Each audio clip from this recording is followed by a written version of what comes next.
Hello everyone, welcome back to my YouTube channel Wangshan and emotions. I hope आप सब अच्छे होंगे। अच्छे नहीं है तो हो जाइए यार। तो फिर हम आज से एक नया एफएफ स्टार्ट करने वाले हैं जिसका टाइटल आप लोगों ने पढ़ ही लिया होगा, I fall for my trainer. ये इसका टाइटल है। इस स्टोरी में हम देखेंगे हमारा विंग वांग जी के ऊपर लट्टू हो जाएगा। और वांग जी जो है एक जिम ट्रेनर है, बहुत हट्टी कट्टी बॉडी के साथ में सबको ट्रेनिंग देता है। और ये जो वांग जी है वो विंग का ही ट्रेनर होता है, जिसके ऊपर विंग लट्टू हो जाएगा। विंग पहले प्यार में पड़ जाएगा और वो वांग जी को इंसिस्ट करेगा, बट वांग जी तो वांग जी है, वो कहाँ इतनी जल्दी मानने वालों में से है। हम स्टोरी में देखेंगे कि कैसे विंग वांग जी को अपने प्यार के जाल में फंसाता है या गिराता है या जो भी कह लो करता है, ये देखेंगे। ये स्टोरी कोई वांगशन एफएफ मतलब वांगशन एफएफ तो है, ओमेगा वर्स नहीं है, नॉर्मल है। एंड ये वांगशन है तो इसमें टॉप जो है वो हमारा वांग जी है, बॉटम जो है वो विंग है। चलिए स्टोरी को स्टार्ट करते हैं। स्टार्टिंग में हम देखते हैं जिम।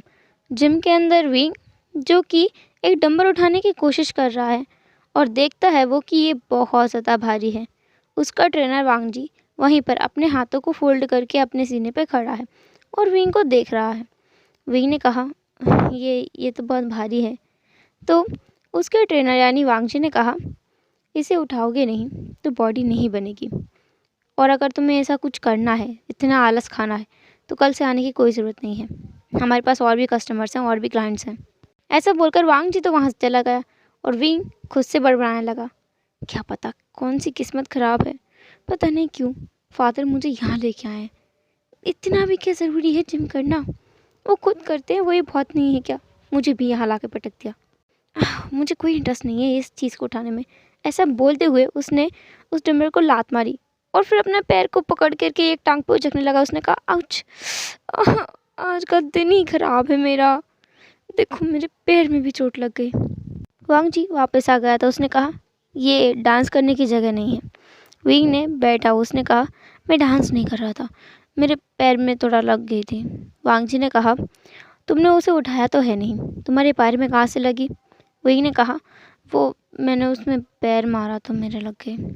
वांग जी ने बस नाम में अपना सिर हिलाया डिसबिलीव में, और उसने कहा, तुम्हारी ट्रेनिंग का टाइम ख़त्म हो गया है, तुम जा सकते हो। विंग ने कहा, सच में हो गया ख़त्म, मैं जाऊँ। ऐसा बोल करके उसने अपना बैग उठाया और कहा, बाय बाय, हाँ बस मैं कल मिलूँगा। अरे एक मिनट, ये तो भूल ही गया। ऐसा बोलते हुए उसने अपनी बॉटल को उठाया। बॉटल को उठाकर उसने अपने बॉटल का ढक्कन खोला, पानी को अपने मुंह पर छींचा, अपने सीने पर छींचा, ऐसे कि उसके पसीना आ रहा हो। ऐसे उसने बॉटल का कैप लगाया और उसको रख लिया और ऐसे एक्टिंग करने लगा जैसे कि बहुत बुरी तरह से जिम करके आया है, और भाग गया। बाहर जाने के बाद उसे उसके फादर मिले। उसके फादर बाहर ही वेट कर रहे थे। उन्हें पता होता है कि विंग को कब वापस लेके जाना है। विंग ने अपने फादर को कहा, फादर आज तो बहुत जिम किया मैंने, देखो कितना पसीना आ रहा है। ऐसे बोलते हुए उसने अपने माथे से पसीना पोंछा और नीचे अपने हाथ को चढ़ाते हुए बोला, देखो फादर कितना तेज़ पसीना आ रहा है मुझे। विंग के फादर वी चांग से ने कहा, तो तुम्हें अच्छा लगा ना, मैंने कहा ही था तुम्हें जिम जाना चाहिए। विंग अपने इस पैरों पे किराड़ी मारने जैसा फील कर रहा था। उसने क्यों ऐसा सब कुछ किया। विंग ने कहा, हाँ ठीक ही है, पर देखो ना कितना टाइम चला जाता है, मुझे मुझे कॉलेज भी जाना होता है, तो मैं सोच रहा हूँ इसे बंद। उसके पापा ने उसे बीच में काटा और कहा, बिल्कुल नहीं, तुम ये आओगे मतलब आओगे। तुम कैसे सूखी लकड़ी की तरह देखते हो, तुम्हें इसकी बहुत ज़रूरत है। खाया पिया करो, और जब मेहनत करोगे तभी तो भूख लगेगी, तभी तो ज़्यादा खाया करोगे। विंग अपने मन में सोच रहा था, उसे मोटा नहीं होना, उन लोगों की तरह बिल्कुल नहीं होना जो अपने हाथ भी दिखाते हैं ना, उसमें से नसें ही नसें दिखती हैं, कितना गंदा लगता है। विंग ये सब अपने मन में सोच रहा था। उसके फादर समझ तो रहे थे कि इस लड़के के दिमाग में कुछ तो झोल चल रहा है। तो विंग के फादर ने कहा, उसके सर पर एक चपेट लगाई और कहा, कुछ भी शैतानी करने की सोचना मत, जो ट्रेनर है बहुत स्ट्रिक्ट है, तुम्हें बहुत पनिश करेगा। विंग सोच रहा था, स्ट्रिक्ट, बहुत स्ट्रिक्ट है, अगर मैं एक बार काम ना करूं तो दोबारा मुझे करवाता ही नहीं है। चलो ट्रेनर ही तो अच्छा मिल गया। दूसरी तरफ वांग जी, उसने विंग को ट्रेन किया जैसे तैसे करके, और वो अपने वापस जगह पे चला गया था। ये जिम जो है वो लांस का ही है। वांग जी का बड़ा भाई लांस चैन उसके पास आया। उसने कहा, वांग जी क्या हुआ, आज भी तुमने उसे कुछ नहीं सिखाया? वांग जी ने कहा, भाई वो एक छोटा बच्चा है, और दूसरी बात, उसे जिम में कोई इंटरेस्ट नहीं है। मुझे ये समझ नहीं आता वो यहाँ क्यों रोज़ आ जाता है। लांसचन ने कहा, मुझे लगा ही था तुम यही बोलोगे। वो अपनी मर्ज़ी से नहीं आता है, उसके फादर उसे यहाँ भेजते हैं। तुम्हें तो पता है उसके फादर बिजनेस करते हैं, उन्हें हमेशा जान का खतरा रहता है, तो वो चाहते हैं कि उनका बेटा स्ट्रांग रहे और अपनी रक्षा खुद कर सके, किसी बॉडीगार्ड की उन्हें ज़रूरत ना पड़े। अभी तो उसे जिम ही करा रहे हैं, तुम देखना आगे चल के उसको बंदूक चलाना भी सिखाएंगे, गन चलाना वगैरह वगैरह, बहुत कुछ सिखाने वाले हैं उसे। वांग जी ने कुछ भी नहीं कहा। वो अपने दूसरे क्लाइंट को जाकर देखने लगा, उसे जिम करवाने लगा। लांस का जिम काफ़ी एक्सपेंसिव है, हर कोई उन्हें हायर नहीं कर सकता, अलग से ट्रेनर के बहुत लंबा खर्चा आता है, और वांग जी के लिए तो बहुत बड़ा खर्चा है। उसको हायर करना अच्छे के बस की बात नहीं होती। एंड वांग जी हर किसी को ट्रेन भी नहीं करता है, बट इस बच्चे के लिए उसे हाँ बोलना पड़ा क्योंकि उसके अंकल ने उसे इंसिस्ट किया था, और उसके अंकल को ऑब्वियसली विंग के फादर ने इंसिस्ट किया था। लान कुरैन ने वांग जी को जानबूझकर चुना था क्योंकि सिचन थोड़ा सॉफ्ट हार्टेड है, पर वांग जी बहुत कोल्ड है, और अभी तो शुरुआत है। लान कुरैन को पता था कि वांग जी विंग को ऐसे नहीं जाने देगा, वो उसे जिम तो करा के रहेगा। दूसरी तरफ वांग जी सोच रहा था, इस बच्चे से क्या कराऊंगा, कुछ भी नहीं, आएगा बैठेगा जाएगा, कुछ दिनों बाद वैसे ही इसके फादर समझ जाएंगे इसे करने की कोई इच्छा नहीं है तो इसे बंद करा देंगे। नेक्स्ट डे वापस से विंग आया। विंग को वांग जी ने अटेंड किया, उसे पुशअप करने के लिए बोला। विंग ने कहा, अब ये पुशअप कौन सी चीज़ होती है? वांग जी ने कहा, तुम्हें ये नहीं पता? विंग ने मना किया, नाम में अपना सिर हिलाया और कहा, मुझे जिम के बारे में कुछ नहीं पता, मुझे तो इंटरेस्ट भी नहीं है। ऐसा बोलते हुए वो बासी लेने लगा। वांग जी ने अपना सिर नामे हिलाया और कहा, ठीक है, देखो मैं करके दिखाता हूँ। ऐसा बोलते हुए वांग जी ज़मीन पर लेटा और उसने पुशअप करना स्टार्ट किया। जब वांग जी पुशअप कर रहा था तो विंग देख सकता था वांग जी के मसल्स, ओ गॉड, कितने भारी भरकम मसल्स हैं वांग जी के।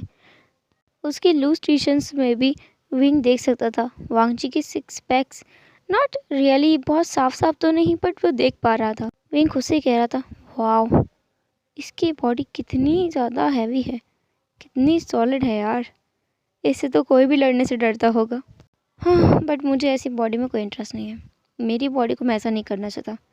दूसरों की देखना अलग चीज़ होती है, खुद की करना अलग चीज़ होती है, मुझे ये नहीं करना। वांग जी खड़ा हुआ, उसने कहा, ऐसे करते हैं, अब तुम करो। विंग करने तो लगा, बट 2 पुशअप के बाद ही ढेर हो गया। उसने कहा, नहीं, मेरी बस की बात नहीं है, मैं इतने में ही बहुत थक गया हूँ। वांग जी ने कुछ नहीं कहा, उसने कहा, ठीक है, वॉकिंग मशीन पे चलते हैं। विंग ने कहा, वॉकिंग मशीन, क्या वॉक करना होगा? वांग जी ने हाँ में सिर हिलाया। देन वांग जी विंग को वॉकिंग मशीन पर लेकर आया। उसने कहा, चलो। उसने पहले तो बहुत धीमी स्पीड चलाई थी, जिस पर विंग चल रहा था और बोल रहा था, ओह, तो ऐसे करना होता है, ये तो बहुत ईजी है।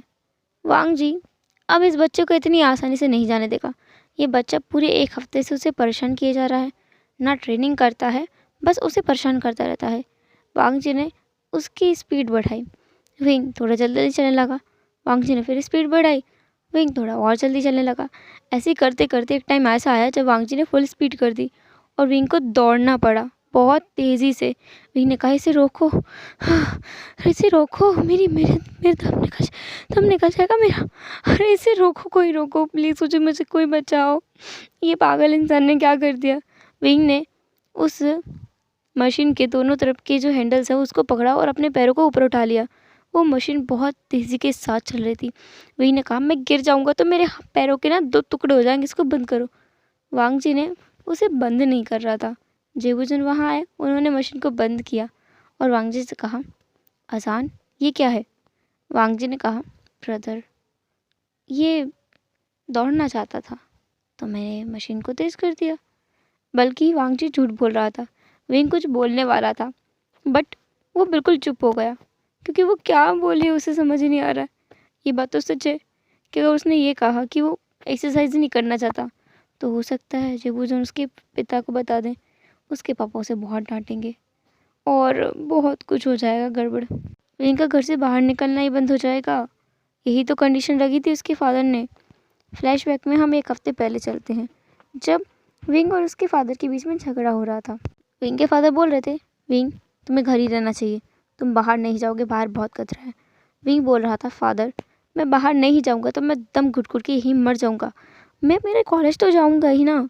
उसके फादर ने कहा, कोई ज़रूरत नहीं है, कॉलेज के लिए हम टीचर्स को यहीं बुला लेंगे एक्स्ट्रा क्लास के लिए, और दूसरी बात तुम ऑनलाइन क्लास ले सकते हो, एग्ज़ाम्स भी हम यहीं से लिखवा देंगे, कोई ज़रूरत नहीं है बाहर जाने की। बट उन दोनों की बहस को रोकते हुए कांगसेन सेनर ने कहा, तुम दोनों चुप हो जाओ, वो बच्चा है हमारा, उसे हम पिंजरे में बंद करके नहीं रख सकते। उन्होंने वीचांग को डांटा। देन विंग की तरफ मुड़कर कहा, वो तुम्हारे लिए चिंता में है, इसलिए ऐसा बोल रहे हैं, उनका कोई इरादा नहीं है तुम्हें बंद करके रखने का, ठीक है। मैं सॉल्यूशन देती हूँ। चांगसे, तुम्हें लगता है ना कि विंग को खतरा है बाहर से, तो तुम ऐसा कुछ करो कि वो खुद की रक्षा खुद कर सके, उसे गन चलाना सिखा दो, फिर तो ठीक है ना। वी चांगसे ने हाँ में अपना सिर हिलाया। विंग से कांगसेन सेना ने कहा, विंग अगर तुम नहीं सीखे तो तुम्हें घर में बंद रहना पड़ेगा, मैं कुछ नहीं कर पाऊंगी। विंग ने हाँ में भर दी और फिर वी चांग से जिम का प्लान बनाकर लेके आए, और गन तो बाद में सिखाएंगे चलाना। विंग तब से ही इस जिम के चक्कर में फंसा हुआ है। बैक टू प्रेजेंट, जेबुजुन ने उस मशीन को बंद कर दिया था एंड अभी विंग के जाने का टाइम हो गया था। विंग तो वहाँ से भाग गया और वांग जी वहीं खड़ा था। वो सोच रहा था, ये बच्चा सच में बहुत पागल है, वांग जी खुद पागल ना हो जाऊँ मैं, ये सब कुछ वो सोच रहा था। उसने अगेन डिसबिलीव में अपना सिर हिलाया और वो चला गया अपने दूसरे क्लाइंट के पास में। थर्ड डे जब विंग आया, मतलब नेक्स्ट डे, तो विंग काफ़ी खुश लग रहा था। वांग जी को उसने कहा, तुम्हें पता है मैं आज बहुत खुश हूँ। वांग जी ने कहा, आप? विंग ने कहा, मतलब? वांग जी ने कहा, मैं तुमसे बड़ा हूँ, रिस्पेक्ट देना सीखो। वांग जी इसकी इस बात पर विंग हंसते हुए बोला, सच में? हमें तो सिखाया गया है कि हमें किसी को भी बिना पूछे, बिना उसकी मर्ज़ी के ब्रदर या फिर बड़ा नहीं बोलना चाहिए, है ना। तो वांग जी ने कहा, पर मैं कह रहा हूँ ना, तो तुम बोल सकते हो। विंग ने कहा, ठीक है गग्गा। वांग जी ने घूर कर विंग को देखा। क्या? वांग जी ने कहा। विंग ने कहा, रिस्पेक्ट रिस्पेक्ट, आपको रिस्पेक्ट चाहिए ना, रिस्पेक्ट दे रहा हूँ। वैसे आज मैं बहुत खुश हूँ। पूछो क्यों? वांग जी ने कुछ भी नहीं कहा। विंग ने कहा, पूछो ना क्यों। वांग जी ने अगेन कुछ भी नहीं कहा। वो तो बस डंबर्स को सही करने में लगा हुआ था और सारा जो सामान इधर उधर पड़ा हुआ था उसको रख रहा था, क्योंकि अब उसे विंग को भी ट्रेंड करना है।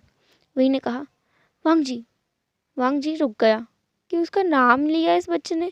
वांग जी ने घूर कर विंग की तरफ देखा। विंग ने कहा, सॉरी सॉरी, पर तुम सुन ही नहीं रहे, पूछो ना क्यों खुश हूँ। वांग जी ने शाय करते हुए कहा, क्यों खुश हो, बताओगे? विंग ने कहा, अब तुम इतना पूछ ही रहे हो तो मैं बता देता हूँ। मेरे टेस्ट में फुल मार्क्स आए हैं और इसलिए फादर ने मुझे एक कार दिलवाने का वादा किया है। वैसे तो मेरे पास बहुत सारी कार हैं, बट मेरी फेवरेट वन अब दिलवा रहे हो। मैं बहुत एक्साइटेड हूँ इसके लिए। क्या तुम एक्साइटेड हो? क्या तुम मेरे साथ घूमने चलोगे? वांग जी ने कोई भी आंसर नहीं किया। वही ने कहा, हे, तुम मुझे इग्नोर नहीं कर सकते। यू नो, मैं बहुत समझदार इंसान हूँ, मैं इतना समझता हूँ, बस मैं थोड़ा टॉकेटिव हूँ।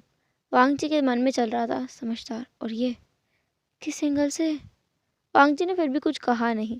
विंग लगातार बकबक बकबक बकबक किए जा रहा था जब तक कि वांग जी ने कह नहीं दिया, वॉकिंग मशीन पर चलते हैं। विंग एकदम मुंह फुलाकर बैठ गया। उसने कहा, बिल्कुल नहीं, कुछ भी करा लो, मैं उस पर नहीं जाऊंगा। ठीक है, पुल डाउन मशीन पर चलते हैं। विंग बहुत परेशान था। अलग अलग किस्म की मशीन, अलग अलग किस्म की एक्सरसाइज, अलग अलग किस्म की योगा, प्राणायाम, ध्यान, पता नहीं उसे क्या क्या करना पड़ा है यहाँ आकर के। फिर भी विंग ने चुपचाप उस मशीन पे गया और एक्सरसाइज की। देन बाहर निकल कर आया, अपने फादर से मिला और अपने कॉलेज गया। उनका दिन ऐसे ही जा रहा था, लेकिन इस बीच में कुछ तो बदल रहा था।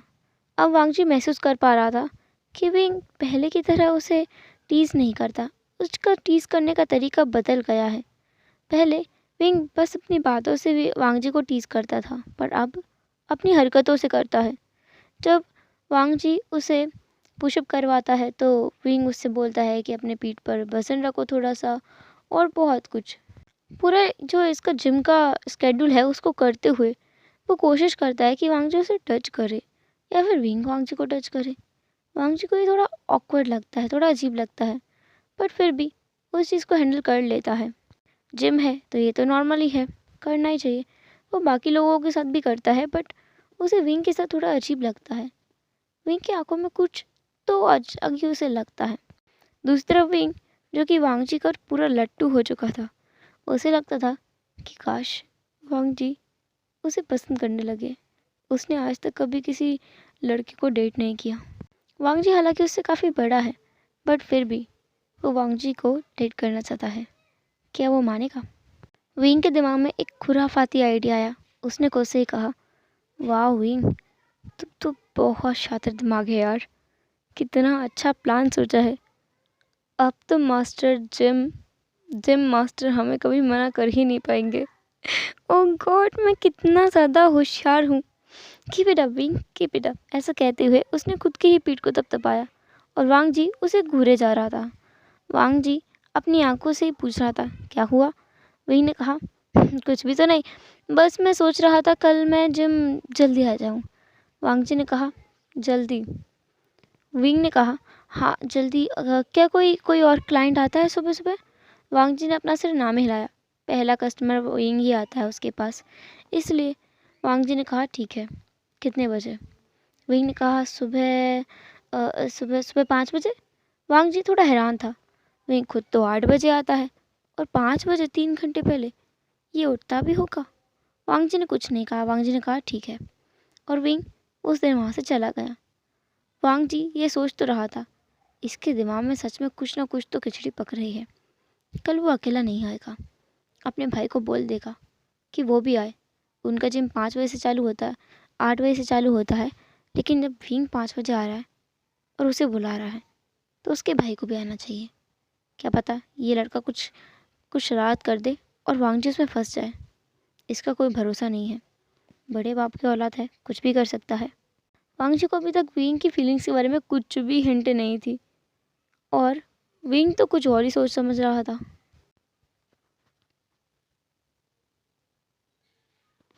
हेलो एवरीवन, तो कैसा रहा ये पार्ट? आगे क्या होगा वो हम आगे देखेंगे आगे के पार्ट्स में। और क्या लगता है आपको, विंग के दिमाग में कौन सी खिचड़ी पक रही है? क्या वांग जी को वो फंसा देगा किसी काम में, किसी बात में, या फिर कुछ और ही होने वाला है? ये तो हमें नेक्स्ट पार्ट में ही पता चलेगा। तो फिर मिलते हैं नेक्स्ट पार्ट में, तब तक के लिए tata, take care, bye bye, अपना ख्याल रखना।